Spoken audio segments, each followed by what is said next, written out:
నమస్తే welcome to our channel. ఇప్పుడు డబ్బులు ఇచ్చి ఒకప్పుడు మన మాజీ ముఖ్యమంత్రి గారు జగన్మోహన్ రెడ్డి గారు ప్రతిపక్ష నాయకుల్ని తిట్టించేవాడు, కానీ దేవుడు మాత్రం వాళ్ళ చెల్లెను పంపించి డైరెక్ట్ గా ఆయన్నే తిట్టించే విధంగా తయారైంది। బేసిక్ గా గత 5 సంవత్సరాలుగా జగన్మోహన్ రెడ్డి గారు దుష్ట చతుష్టయమని దత్తపుత్రుడని పదే పదే పదే పాడిందే పాడరా జగన్మోహన్ రెడ్డి అన్నట్లు ప్రతి మీటింగ్ లోనూ దత్తపుత్రుడు దత్తపుత్రుడు దత్తపుత్రుడు అని పవన్ కళ్యాణ్ ని విమర్శించడం మనం చూసాము।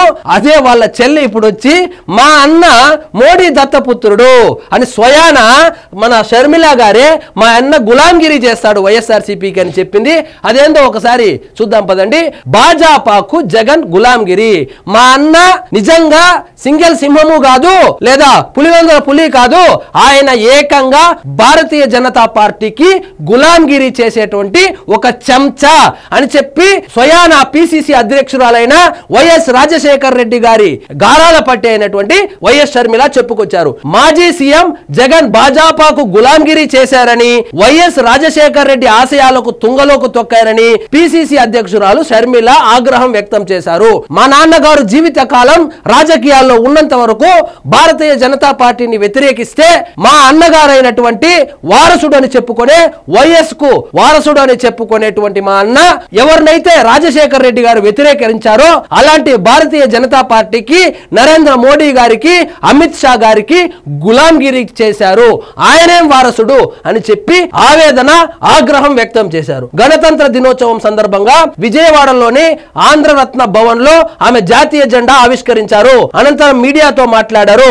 జగన్ భాజపాకు తెర వెనుక వత్తాసు పలుకుతున్నారు, మోదీకి దత్తపుత్రుడిగా అక్రమ పొత్తు పెట్టుకున్నాడు, సక్రమ పొత్తు కూడా కాదు అక్రమ పొత్తు పెట్టుకున్నాడు, కాబట్టి భారతీయ జనతా పార్టీకి మా అన్న ఒక దత్తపుత్రుడు।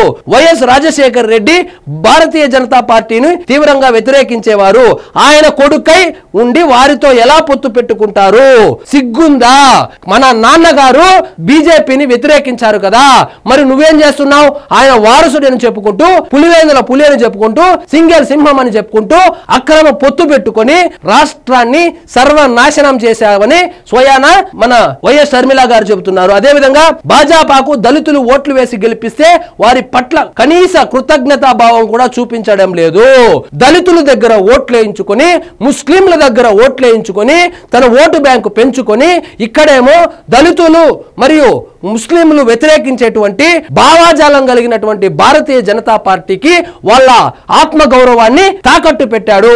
కాబట్టి ఆంధ్రప్రదేశ్ లోని ఎవరైతే జగన్మోహన్ రెడ్డి గారికి సపోర్ట్ చేస్తున్నారో మైనారిటీలు కావచ్చు, క్రిస్టియన్ కమ్యూనిటీ కావచ్చు, ఎస్సీలు కావచ్చు, ఎస్టీలు కావచ్చు, దయచేసి మేలుకోండి। మీరు ఆయనకు ఓట్లేస్తే ఆయనకు బీజేపీతో అక్రమ సంబంధం ఉంది, కాబట్టి విచక్షణతో ఆలోచించండి, ఈ జగన్మోహన్ రెడ్డిని దూరం పెట్టండి అని స్వయాన మన షర్మిల గారే చెప్పుకొని వస్తున్నారు। ఇదే విధంగా ముస్లింలు ఓటేసుకున్నాడు, అక్కడ పోయి సిఏఏకి ఎన్ఆర్సీకి సపోర్ట్ చేశాడు।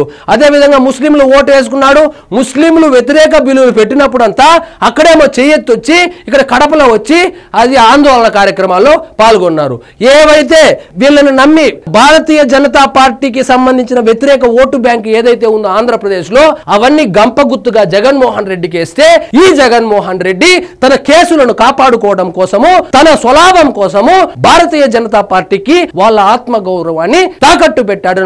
అయ్యా ఈ మాటలు నేను చెప్పడం లేదు, స్వయాన వాళ్ళ చెల్లి గారే చెబుతున్నారు। వాళ్ళు ఏడనా పోని యాక్చువల్ గా ఇదంతా న్యూస్। కాబట్టి ఆంధ్రప్రదేశ్ లోని దళితులు గాని ముస్లింస్ గాని ఒక్కసారి ఆలోచించండి। ఆంధ్రప్రదేశ్ లోని దళితులు మరియు మైనారిటీలు ఒక్కసారి విచక్షణతో ఆలోచించండి। మీరు ఓటు వేసింది ఎందుకు? ఆయన ఏ విధంగా ఈ అక్రమ సంబంధం పెట్టుకొని ఈ గులాంగిరి బీజేపీకి చేశాడు? ఎప్పుడు ఆయనకు ఓటేసినా ఆయన మీద కేసులు ఉంది కాబట్టి ఆయన గులాంగిరియే చేస్తాడు, కానీ మీ యొక్క హక్కుల కోసం పోరాటం చెయ్యడు। కాబట్టి ఒక్కసారి ఓటు వేసే ముందు విజ్ఞతతో ఆలోచించండి దళిత సోదరులారా, మైనారిటీ సోదరులారా। ఇలాంటి ఈ రోజు మన టాపిక్। మీకు ఈ వీడియో నచ్చినట్లయితే లైక్ చేయండి, షేర్ చేయండి, ఛానల్ మాత్రం సబ్స్క్రైబ్ చేసుకోవడం మర్చిపోవద్దు। జై హింద్।